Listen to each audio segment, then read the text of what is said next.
శ్రీ గురుభ్యో నమః. గురుచరిత్ర అధ్యాయం 39. వృద్ధగొడ్రాలికి సంతాన ప్రాప్తి కలగటం. గణగాపురంలో సోమనాథుడు గంగాదేవి అనేటువంటి బ్రాహ్మణ దంపతులు ఉండేవారు. వాళ్ళిద్దరూ ఎంతో భక్తి పరాయణులు. 60 సంవత్సరాల వయసైన వాళ్ళకి పిల్లలు కలగలేదు. పతిసేవా తత్పరాలైనటువంటి ఆమె రోజు గురు దర్శనానికి వచ్చి ఆయనకి హారతి పట్టి చేస్తూ ఉండేది. ఇలా ఉండగా ఒకరోజు గురువు ఆనందపడి హాస్యవదనంతో ఆమెను చూసి ఇలా అన్నారు, నీ కోరిక ఏంటి? ఈ కోరికను శంకరుడు తీరుస్తాడు అని చెప్పాడు. అప్పుడు గంగాదేవి చేతులు జోడించి, గురుడా, నేను అపుత్రవతినై లోకనిందకు గురయ్యాను. అంతేకాదు నేను గొడ్రాలిని పాపిని అని ప్రజలందరూ కూడా నా మొహం చూడటం లేదు.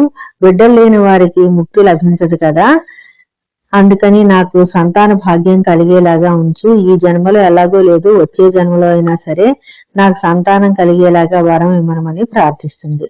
అప్పుడు శ్రీ గురువు చిరునవ్వు నవ్వుతూ, ముందు జన్మ ఎందుకు, ఈ జన్మలో నీకు సంతతి సౌఖ్యం కలుగుతుంది అన్నాడు. అప్పుడు గంగాదేవి అంది, శ్రీ గురుడా, నాకు ఈ జన్మనందు పిల్లలు ఎలా కలుగుతారు? నా ముట్టు సహా నిలిచిపోయింది. పుత్రార్థిని నేను తీర్థయాత్రలు చేశాను, అశ్వత్థ సేవ చేశాను, వ్రతాలు చేశాను, పూజలు చేశాను. అయినా సరే నా కోరిక ఏమీ నెరవేరలేదు. తమరి మాట ఎన్నడూ వ్యర్థం కాదు అని అంది. ఆమె మాటలు విన్నటువంటి శ్రీ గురువు ఆమెతో, నీవు చేసిన సేవ వ్యర్థం కాదు. సంఘంలో స్నానం చేసి అశ్వత్థ వృక్షానికి ప్రదక్షిణలు చేస్తూ ఉండు. నీకు అలా చేస్తున్నట్లయితే ఒక కుమారుడు పుడతాడు, సందేహించకని చెప్పాడు. అప్పుడు గంగాదేవి స్వామి చెప్పినట్లుగా సేవ గైకుంది. 7 రోజులు అయ్యాక ఆమెకు ఒక కల వచ్చింది. ఒక బ్రాహ్మణుడు వచ్చి ఆమెను చూసి, నీవు గణగాపురంలో ఉన్నటువంటి శ్రీ గురువుకు భక్తి పూర్వకముగా 7 ప్రదక్షిణలు చేసి నమస్కరించు, నీ కోరిక నెరవేరుతుందని చెప్పినట్లు అయింది. ఆవిడ నిద్ర మెలకుగానే ఆమె కలలో వచ్చినటువంటి విషయాలు గుర్తు తెచ్చుకొని సంగమంలో స్నానం చేసి అశ్వత్థ సేవ ముగించుకొని పీఠానికి వచ్చి శ్రీ గురువుకు ప్రదక్షిణ నమస్కారాలు చేసింది. శ్రీ గురువులు నవ్వుతూ ఆమెకు 2 పళ్ళు ఇచ్చారు. పిదప ఆమె ఆ పళ్ళు తీసుకొని తర్వాత బ్రాహ్మణులకి భోజనాలు పెట్టింది, దాన ధర్మాలు కూడా ఇచ్చింది.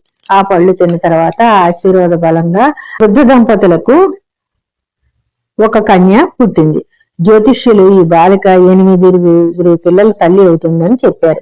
10 రోజుల తర్వాత గంగాదేవి స్నానం చేసి బాలిక సహితంగా శ్రీ గురువు సన్నిధికి వెళ్ళింది. శ్రీ గురువుకు నమస్కరించింది.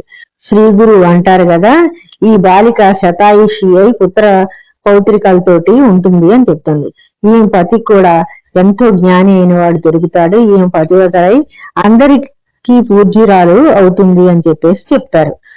అప్పుడు గంగాదేవి, నాకు పుత్రుడు పుట్టేలాగా ఒక వరం ఇమ్మనమని కోరుకుంటుంది. శ్రీ గురువు 100 సంవత్సరాలు జీవించేటువంటి మూర్ఖము పుత్రుడు కావాలా, లేకపోతే 70 సంవత్సరాలు పుత్రుడు కావాలా అని అడిగితే గంగాదేవి ఉంటుంది కదా, సుపుత్రుడే నాకు పుట్టి అతడి చేత 5 పుత్రులు జన్మించాలని ప్రార్థిస్తుంది.